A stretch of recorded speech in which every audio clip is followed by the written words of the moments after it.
ये मैं सलमान भाई को एक बात कहना चाहता हूँ, जो आंखों में प्यार और दिल में हिंदुस्तान रहता है। ए साला, तू तो झूठ कहा। उसकी आंखों में प्यार है, अभी तक शादी तक नहीं किया। वो तो लुच्चा है और हिजड़ा है, और हिंदुस्तान की मोहब्बत का दिल में है। उसके सामने तमाम मुसलमान को मारा जा रहा है, वो आज तक प्रतिबाद नहीं किया। वो मोदी की दलाली किया, पैर चूमा अपने सुपरस्टार को ठीक रखने के लिए, अपने कैरियर को ठीक रखने के लिए। वो मुसलमान होके हिंदू के सामने अपने सिर को झुकाया। वो पर हिंदुस्तान को दिल में रखता है। वो तो साला हिजरा है, हिजरा।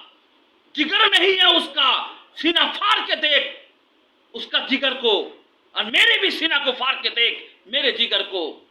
साला हिजरा के बारे में कहता है, शर्म होना चाहिए। आंखों में मोहब्बत रखता है। हाँ, तो साला आंखों में दुश्मनी रखता है। जो आज मुसलमान को मारा जा रहा है हिंदुस्तान के अंदर, उतना कुछ कहा, वो ना कुछ कहा मुसलमान के बारे में। आज तक कोई पेपर, कोई टीवी में, कोई न्यूज में नहीं आया जो सलमान प्रतिबाद किया। वो तो साला दोगला है। वो तो साला चमचा निकला, चमचा। वो तो मोदी की चमचा निकला साला ने।